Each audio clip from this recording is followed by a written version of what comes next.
इस वीडियो में हम बात करेंगे stereo isomerism. Stereo isomerism is of two types. पहली है कॉन्फ़िगरेशनल, दूसरी है कन्फर्मेशनल। कन्फर्मेशनल आइसोमेरिज के बारे में हम सेपरेटली डिस्कस करेंगे। बात करते हैं कॉन्फ़िगरेशनल आइसोमेरिज। कॉन्फ़िगरेशनल आइसोमेरिज दो तरह की होती है। पहली है जीआई यानी ज्योमेट्रिकल आइसोमेरिज और दूसरा है ऑप्टिकल आइसोमेरिज। ज्योमेट्रिकल आइसोमेरिज क्या है?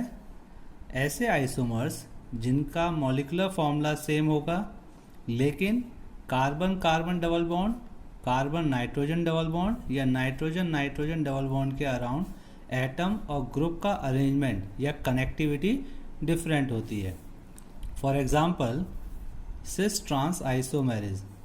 इस दो एग्जांपल हैं। इसमें कार्बन कार्बन डबल बॉन्ड के अराउंड क्या लगा हुआ है? Methyl group. और यहाँ क्या है? दो मिथाइल ग्रुप कहाँ है? सेम साइड पर है। जब दो मिथाइल या दो सेम ग्रुप सेम साइड पर होते हैं तो उनको हम क्या कहते हैं? सिस आइसोमर्स। और जब दो सेम ग्रुप अपोजिट साइड पर होते हैं तो उन्हें हम क्या कहते हैं? Trans isomers. इसी तरह से सेकंड एग्जांपल, इसमें क्या है? ये दो हाइड्रोजन कहाँ हैं? अपोजिट साइड पर। और यहाँ पर ये दोनों हाइड्रोजन कहाँ हैं? सेम साइड पर। तो ये इसकी सिस फॉर्म है और ये इसकी ट्रांस फॉर्म है। अगर हम बात करें physical properties of cis and trans isomers की, तो ये आइसोमर कैसा है? सिस। और ये आइसोमर क्या है? ट्रांस। तो डायपोल मोमेंट सिस फॉर्म का ज़्यादा होता है क्योंकि ट्रांस फॉर्म का जो डायपोल मोमेंट होता है वो क्या होता है? ज़ीरो। क्योंकि ये एक दूसरे के अपोजिट है, ये एक दूसरे को क्या करेंगे? कैंसिल आउट कर देंगे। तो डायपोल मोमेंट ट्रांस का ज़ीरो होता है, इसीलिए हम कह सकते हैं कि डायपोल मोमेंट सिस फॉर्म का ज़्यादा होता है। बात करें बॉइलिंग पॉइंट की, तो बॉइलिंग पॉइंट डायपोल मोमेंट के डायरेक्टली प्रोपोर्शनल होता है। तो अगर डायपोल मोमेंट सिस फॉर्म का ज़्यादा है तो बॉइलिंग पॉइंट भी किसका होगा? सिस फॉर्म का ज़्यादा होगा। बात करें सॉल्युबिलिटी की, सॉल्युबिलिटी भी किस पर डिपेंड करती है? पोलैरिटी पर। और जिसका डायपोल में ज़्यादा उसकी पोलैरिटी ज़्यादा, और जिसकी पोलैरिटी ज़्यादा है उसका सॉल्युबिलिटी ज़्यादा होगी। इसीलिए सिस फॉर्म की सॉल्युबिलिटी भी ज़्यादा होती है। स्टेबिलिटी की बात करें तो जिसकी सॉल्युबिलिटी ज़्यादा उसकी स्टेबिलिटी कम होगी, इसीलिए हम कह सकते हैं ट्रांस फॉर्म की सॉल्युबिलिटी ज़्यादा होती है। बात करें मेल्टिंग पॉइंट की, तो मेल्टिंग पॉइंट डायरेक्टली प्रोपोर्शनल किसके? लैटिस एनर्जी, या हम कह सकते हैं स्टेबिलिटी। तो जिसकी स्टेबिलिटी ज़्यादा होगी उसका मेल्टिंग पॉइंट ज़्यादा होगा। इसका मतलब ट्रांसफॉर्म का मेल्टिंग पॉइंट ज़्यादा होता है। ओके, नेक्स्ट आइसोमेरिज है ई एंड जेड आइसोमेरिज। जैसा कि अभी हमने सिस और ट्रांस आइसोमेरिज में देखा था, अगर दो सेम ग्रुप का कार्बन कार्बन डबल बॉन्ड के अराउंड सेम साइड पर हैं या अपोजिट साइड पर हैं तो उसे हम सिस ट्रांस आइसोमेरिज के थ्रू क्लासिफाई कर सकते हैं।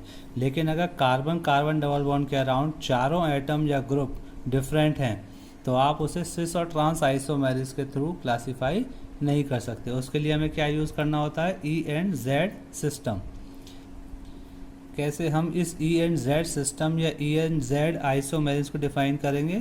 उसके लिए हम यूज़ करेंगे CIP रूल। CIP रूल किसके अकॉर्डिंग? कार्बन जिस एटम या ग्रुप से डायरेक्टली अटैच होता है, अगर उसमें एटॉमिक मास ज़्यादा है तो उसको प्रायोरिटी 1 देते हैं, और जिसका एटॉमिक मास कम होता है उसको प्रायोरिटी 2 देते हैं। फॉर एग्जांपल इस कार्बन कार्बन डबल बॉन्ड के अराउंड इस कार्बन से क्या है? ये क्लोरीन अटैच है, और इससे क्या है? ये इथाइल ग्रुप है। यानी यहाँ पर ये कार्बन इसका एक कार्बन से अटैच है, और यहाँ पर ये कार्बन आयोडीन से है, और यहाँ मिथाइल ग्रुप लगा है। तो यानी ये कार्बन किससे अटैच है? कार्बन से।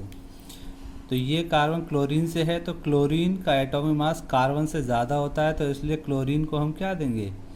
पहली प्रायोरिटी देंगे, और सेकंड किसको देंगे? इथाइल को देंगे।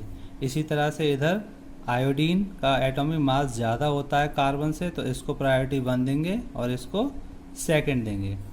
तो फर्स्ट और फर्स्ट यानी सेम साइड पर आ रहे हैं ये, तो ये क्या कहलाएगा? Z। इसी तरह से सेकंड में यहाँ ये कार्बन इस कार्बन से जुड़ा हुआ है, और यहाँ पर ये कार्बन किससे जुड़ा हुआ है? नाइट्रोजन से। नाइट्रोजन और कार्बन में एटॉमिक मास नाइट्रोजन का ज़्यादा होता है, तो इसीलिए इसको प्रायोरिटी 1 देंगे और इसको सेकंड देंगे। हाइड्रोजन और ब्रोमीन में प्रायोरिटी ब्रोमीन को ज़्यादा देंगे क्योंकि इसका एटॉमिक मास ज़्यादा होता है। तो 1 और 1 कहाँ आ रहे हैं? अपोजिट। तो इस आइसोमर को क्या कहते हैं? ई आइसोमर। नेक्स्ट है optical isomerism. Optical isomerism arises when different arrangement of atom or group in 3D space resulting in two isomers which are mirror images of each other। मतलब ऐसे आइसोमर्स जिनका मॉलिकुलर फॉर्मूला तो same होगा लेकिन वो एक दूसरे के क्या होंगे? मिरर इमेजेस होंगे। फॉर एग्जांपल लैक्टिक एसिड जिसका फॉर्मूला है CH3CHOH COOH। ऑप्टिकल आइसोमेरी शो करने के लिए मॉलिक्यूल के पास क्या होना चाहिए? कायरलिटी या asymmetric carbon. For example lactic acid के फॉर्मूले में देखिए इस कार्बन के अराउंड चारों ग्रुप क्या हैं? डिफरेंट है। एक CH3 है, एक OH है, एक COOH है और एक H है। जब कार्बन के अराउंड चारों ग्रुप डिफरेंट होते हैं तो उस कार्बन को क्या कहते हैं? Chiral carbon. Okay. Meso compound या मीजो कॉन्फ़िगरेशन क्या होती है? Meso compounds are those compound which have 2 or more chiral centre but optically inactive due to plane of symmetry. मतलब ऐसे कंपाउंड्स जिसमें 2 या 2 से ज़्यादा कायरल सेंटर होते हैं लेकिन वो ऑप्टिकली इनएक्टिव होते हैं। क्यों? प्लेन ऑफ सिमेट्री की वजह से। और मीजो कंपाउंड्स ऑप्टिकली इनएक्टिव होते हैं क्यों? Internal compensation. देखिए कैसे। ये एक कंपाउंड है, इसमें 2 कायरल सेंटर हैं, इसमें इस कार्बन का ऑप्टिकल रोटेशन है +θ और इसका है -θ। तो ये +θ और -θ आपस में एक दूसरे को कैंसिल आउट कर रहे हैं और ऑप्टिकल रोटेशन क्या आएगा इस कंपाउंड का? 0। और जब ऑप्टिकल रोटेशन 0 आएगा तो वो क्या है? Optically inactive. तो मीजो कंपाउंड्स ऑप्टिकली इनएक्टिव होते हैं इंटरनल कंपनसेशन की वजह से। क्यों? क्योंकि इनकी ऑप्टिकल रोटेशन इंटरनली क्या हो रही है? कैंसिल आउट या विद इन द मॉलिक्यूल। तो हम उसे क्या कह सकते हैं? Internal compensation. जैसे रेसिमिक मिक्सचर में क्या था? रेसिमिक मिक्सचर ऑप्टिकली इनएक्टिव थे। क्यों? एक्सटर्नल कंपनसेशन की वजह से। और मीजो कंपाउंड्स ऑप्टिकली इनएक्टिव होते हैं due to internal compensation. Is it clear? चलिए क्वेश्चन देखते हैं। इस क्वेश्चन में क्या है? 3 कंपाउंड दिए हुए हैं, फर्स्ट, सेकंड एंड थर्ड। तो हमें क्या करना है इसमें? फर्स्ट और सेकंड, फर्स्ट एंड थर्ड और सेकंड एंड थर्ड कंपाउंड के बीच में रिलेशनशिप बताना है। चलिए देखते हैं। फर्स्ट और सेकंड, अगर हम फर्स्ट और सेकंड के बीच में क्या करें? एक मिरर लगा दें तो हम देख रहे हैं कि ये कंपाउंड यानी फर्स्ट सेकंड का क्या है? जस्ट मिरर इमेज है। या हम कह सकते हैं सेकंड फर्स्ट का क्या है? जस्ट मिरर इमेज है।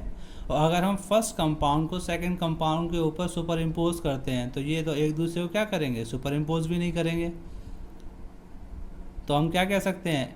ऐसे कंपाउंड जो non super imposable mirror images होते हैं उन्हें हम क्या कहते हैं? एनेंशियोमर। तो फर्स्ट और सेकंड कंपाउंड एक दूसरे के क्या हैं? एनेंशियोमर्स। इसी तरह से फर्स्ट और थर्ड के बीच में देखिए, फर्स्ट और थर्ड क्या है? यहाँ देखिए ये OH कहाँ है? दोनों OH कहाँ लगे हुए हैं? राइट हैंड साइड पर। और यहाँ पर क्या है? एक OH कहाँ है? राइट पर और एक कहाँ है? लेफ्ट हैंड साइड पर।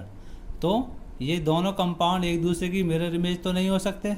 जब ये मिरर इमेज भी नहीं है और एक दूसरे को सुपर इम्पोज भी नहीं करेंगे तो फर्स्ट और थर्ड ना तो सुपर इम्पोज कर रहे हैं एक दूसरे को और ना ही एक दूसरे की मिरर इमेज है। तो ये क्या हो जाएंगे? डायस्टीरियोमर्स। इसी तरह से सेकंड और थर्ड में भी क्या है? ये दोनों OH कहाँ है? राइट हैंड साइड पर। यहाँ एक OH कहाँ है? राइट पर और एक कहाँ है? लेफ्ट हैंड साइड पर। तो सेकंड एंड थर्ड भी क्या है? ना तो एक दूसरे को सुपर इम्पोज कर रहे हैं और ना ही एक दूसरे की मिरर इमेज है। तो ये भी क्या हो जाएगा? डायस्टीरियोमर्स हो जाएंगे। क्लियर? हमारा अगला टॉपिक है calculation of number of optical isomers. इसके लिए आपको 2 पॉइंट याद करने होंगे। हमारा अगला टॉपिक है calculation of number of optical isomers.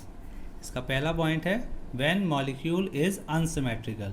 Suppose अगर मॉलिक्यूल अनसिमेट्रिकल है तो उसके ऑप्टिकल आइसोमर्स को फाइंड करने के लिए फॉर्मूला है 2 की पावर n। n क्या है? Number of chiral carbon. इस कंपाउंड में क्या है? ये 2 कायरल सेंटर हैं, तो इसके लिए n की वैल्यू क्या हो जाएगी? 2। तो n की जगह हम क्या रखेंगे? 2। तो 2 की पावर 2 कितना आएगा? 4। तो इस कंपाउंड के लिए टोटल कितने ऑप्टिकल आइसोमर्स होंगे? 4। सेकंड है व्हेन मॉलिक्यूल इज सिमेट्रिकल। अगर मॉलिक्यूल सिमेट्रिकल है तो आपको याद रखना है when chiral centre is even. अगर कायरल सेंटर इवन नंबर है तो उसका फॉर्मूला है 2 की पावर n माइनस 1 प्लस 2 की power n/2 minus 1। For example इस कंपाउंड में कितने हैं? 2 कायरल सेंटर हैं जो कि क्या है? एक इवन नंबर है। तो इसका फॉर्मूला क्या है? इसमें n की वैल्यू क्या आ जाएगी? 2। तो n की जगह क्या लगाएंगे हम? 2। तो ये फॉर्मूला क्या बनेगा? 2 की पावर 2 माइनस 1 प्लस 2 की पावर 2/2 माइनस 1। तो ये क्या आएगा? 2 की पावर 1 प्लस 2 की पावर 0। 2 की पावर 1 किसके इक्वल होगा? 2 के, और किसी की पावर 0 होती है तो वो कितना होता है? 1। 2 + 1 आंसर क्या आएगा? 3। तो इस कंपाउंड के लिए क्या हो जाएगा? टोटल आइसोमर्स हो जाएंगे 3। Okay. And when chiral centre is odd in number the formula is 2 की पावर n माइनस 1। इस कंपाउंड में क्या है? ये 3 कायरल सेंटर हैं, तो फॉर्मूला क्या है? 2 की पावर n माइनस 1। तो n की वैल्यू क्या होगी? 3। तो जब 3 की वैल्यू n की वैल्यू हम 3 पुट करेंगे तो क्या होगा? आंसर आएगा क्या? 4। तो इस कंपाउंड के लिए total number of optical isomers कितने हो जाएंगे? 4। ओके।